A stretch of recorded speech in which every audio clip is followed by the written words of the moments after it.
Selamat bergabung di sesi Virtual Learning Festival 3. Be ready for 2021, seizing the new normal.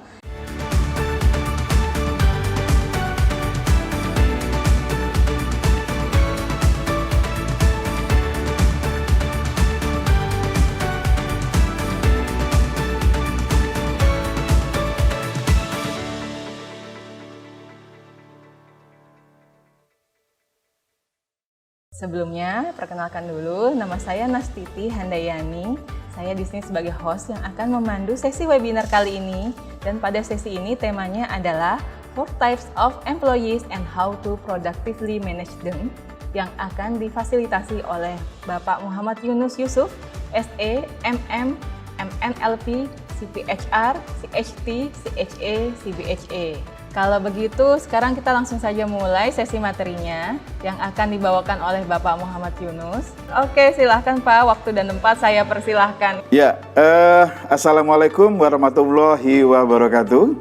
Selamat pagi dan salam sejahtera untuk Bapak Ibu semua. Kali ini saya mengambil tema untuk 4 types of employees and how to productively manage them. Nah, jadi kalau dilihat dari Bapak Ibu, sepertinya Bapak Ibu ini adalah karyawan gitu ya, atau pemilik perusahaan gitu ya. Mudah-mudahan ya. Jadi gini, saya kalau menurut saya pribadi bahwa pengalaman saya sebagai karyawan gitu ya, pengalaman saya sebagai praktisi HRD gitu ya, tentu saja saya penting bagaimana saya mengetahui memapping 4 tipe bawahan saya.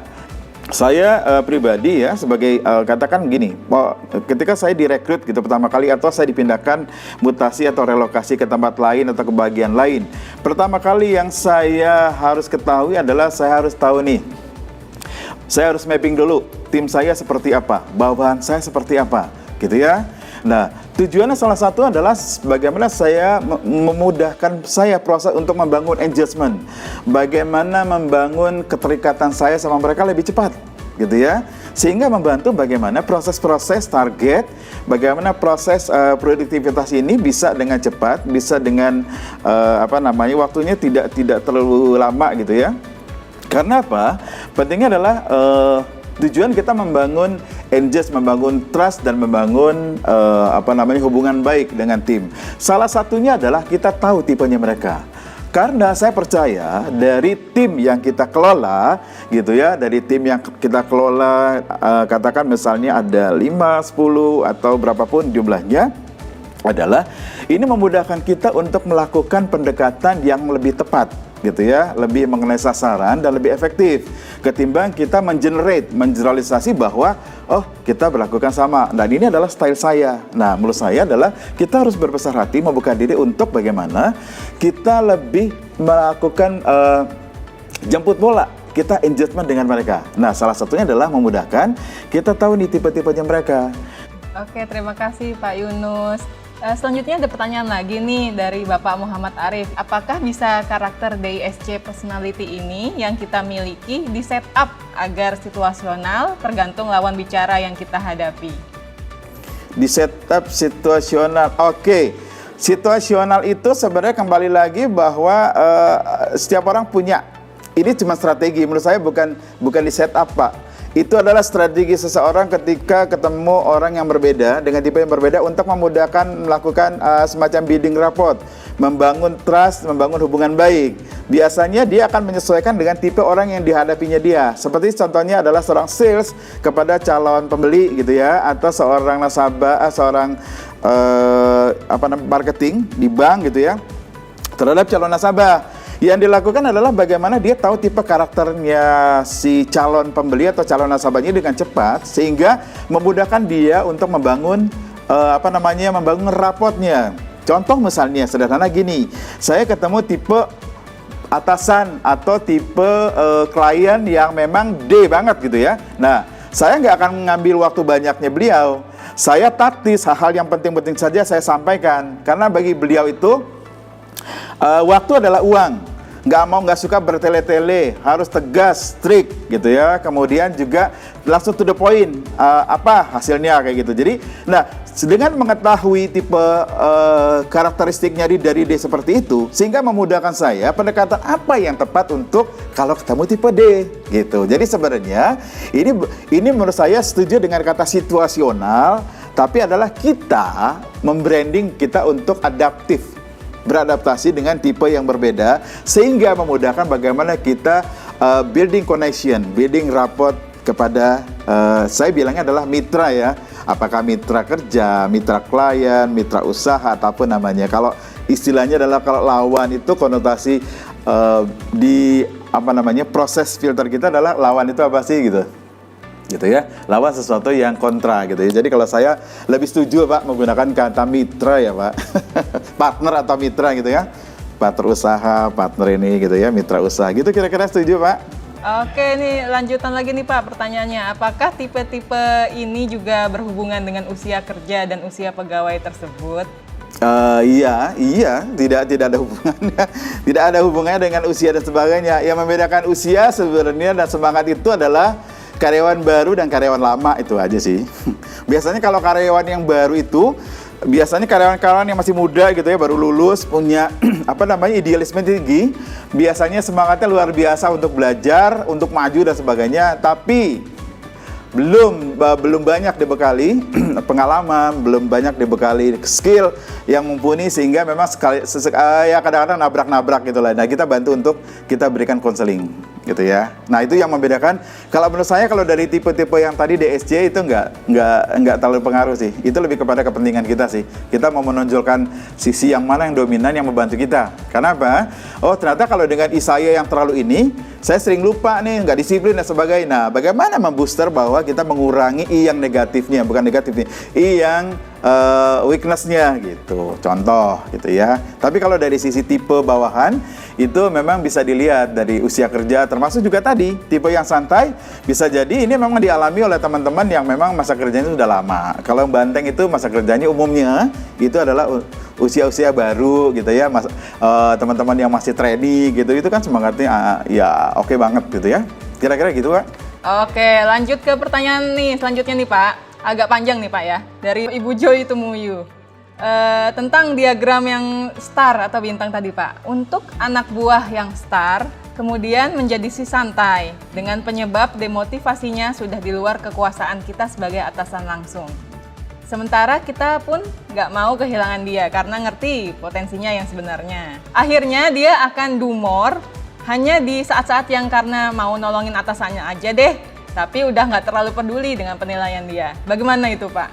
Oke gini, kalau kita punya bawahan yang star dan dalam perjalanannya itu bergeser menjadi si santai gitu ya, tugas Bapak Ibu ya, tugas Bu tadi Bu siapa, Bu Joy ya, Bu Joy itu coba ajak ngobrol aja as a friend, kemudian coba setelah dia sudah nyaman gitu ya, coba giring dia untuk Bapak Ibu secara rileks aja. Sebenarnya Ibu melakukan konseling. Ibu gali sebenarnya apa sih yang membuat sampai dia sekarang jadi demotivasi turun ya. Semua pasti ada penyebabnya. Bisa jadi kita tidak pernah tahu penyebabnya itu apakah memang datangnya dari kita sebagai atasan atau dari perusahaan dalam bentuk misalnya ada kebijakan-kebijakan yang membuat dia tidak nyaman, atau dari teman-teman kerjanya yang membuat dia merasa jadi nggak secure, atau misalnya bisa aja hal yang memangnya misalnya ada masalah problem-problem personal dia di rumah dengan keluarga dan sebagainya, sehingga mengakibatkan udahlah lagi malas nih gitu. Nah, itu bisa saja, itu bisa berdampak terhadap performance-nya dia. Nah, menurut saya tugas kita sebagai atasan bantu dia untuk keluar dari lingkaran santainya dia, sehingga dia kembali ke performance dia sebagai di star. Nah, tugasnya adalah kita probing lebih dalam, sebenarnya masalah apa sih gitu ya. Nggak usah kalau misalnya kita tahu bahwa kalau dilakukan secara formal mungkin dia nggak secure, nggak terbuka dan sebagainya. Ibu bisa lakukan dengan secara rileks aja, relax seperti as a friend aja, sebagai teman gitu ya, memposisikan diri sebagai teman. Kemudian tanpa dia sadarin bahwa ibu sebenarnya melakukan konseling secara tanpa dia sadari. Kenapa sih? Kan yang saya tahu kan kamu hasilnya gini, dalam ini kan kamu tuh oke banget gitu ya. Kok cerita dong kenapa sih gitu. Jadi Bapak Ibu perlu pertama harus bangun trust dulu sama dia ya. Jangan langsung kita sudah langsung to the point dengan permasalahan yang jangan. Sebaiknya kita ajak aja relax dulu, santai, bikin dia nyaman dulu aja. Karena kalau orang sudah relax, sudah nyaman, trust sudah terbangun, yang dia pakai adalah gelombang alfanya dia. Pada saat itu dia biasanya kalau orang sudah relax, sudah nyaman, trust itu biasanya menggunakan gelombang alfa, di mana menerima apapun masukan, feedback atau apapun dari orang lain. Gitu. Menurut saya sih itu, Bu. Dicari tahu dulu. Ya, karena jangan buru-buru menjustifikasi. Justifikasi bahwa ini penyebabnya ini, jangan. Kita nggak pernah tahu apa yang terjadi. Biasanya atasan itu terjebak kepada di permukaan, hanya melihat dari permukaan saja. Sebenarnya masalahnya itu ada di dalam. Seperti gunung es gitu ya, hanya lihat permukaannya saja. Sebenarnya di bawah itu masalahnya dia besar. Yang kita harus gali masalahnya itu di mana. Menurut saya sih kira-kira gitu sih, Bu. Sebelum kita berpisah nih Pak, dan sesi ini selesai, apa ada closing statement atau pesan yang ingin Bapak sampaikan? Oke. Silakan Pak. Iya, dari saya sederhana saja. Buat Bapak Ibu yang memang punya tim, punya bawahan, berapapun bawahannya, mau 2, mau 10, mau lebih banyak lagi, tugas Bapak Ibu adalah bagaimana Bapak Ibu mengelola mereka dengan maksimal, bagaimana membuat mereka performance mereka bagus gitu ya. Bagaimana Bapak Ibu membantu mereka, mendorong mereka berprestasi menjadi orang-orang yang memang diandalkan oleh perusahaan, dan sekaligus juga sebagai leader-leader ya, pemimpin-pemimpin masa depan di organisasi. Suksesnya mereka adalah suksesnya Bapak Ibu. Bapak Ibu sukses, Bapak Ibu juga karena mereka. Jadi salah satu cara untuk memudahkan membangun tim yang solid, kolaborasi sampai menjadi tim yang sinergi adalah salah satu cara adalah yang pertama yang sangat mendasar adalah Bapak Ibu pertama tahu profilnya mereka dengan mapping mereka dari sisi profil dia tiap orang di dalam tim yang Bapak Ibu kelola. Kedua, Bapak Ibu tahu tipe-tipenya mereka. Yang ketiga, tahu tipe karakter dari bawahan, tipe bawahan. Kemudian itu juga membantu bagaimana proses mendorong mereka untuk tetap senantiasa terkendali dalam koridor performance untuk mencapai performance yang diharapkan oleh Bapak Ibu sebagai atasan dan pimpinan sekaligus juga oleh perusahaan. Kira-kira demikian. Semoga sharing saya pada pagi hari ini memberikan sedikit pencerahan buat Bapak Ibu. Semoga ada ya insight baru buat Bapak Ibu, mudah-mudahan. Gitu saja dari saya, kita ketemu di topik yang berbeda lagi. Dari saya itu saja, terima kasih atensinya, terima kasih banyak. Assalamualaikum warahmatullahi wabarakatuh. Waalaikumsalam warahmatullahi wabarakatuh. Baik, saya ucapkan terima kasih ya untuk Pak Muhammad Yunus Yusuf yang sudah memberikan materi yang sangat bagus sekali. Semoga dapat bermanfaat bagi Bapak, Ibu, rekan-rekan semua yang sudah menyaksikan webinar kali ini. Semoga materinya dapat bermanfaat bagi rekan-rekan semua.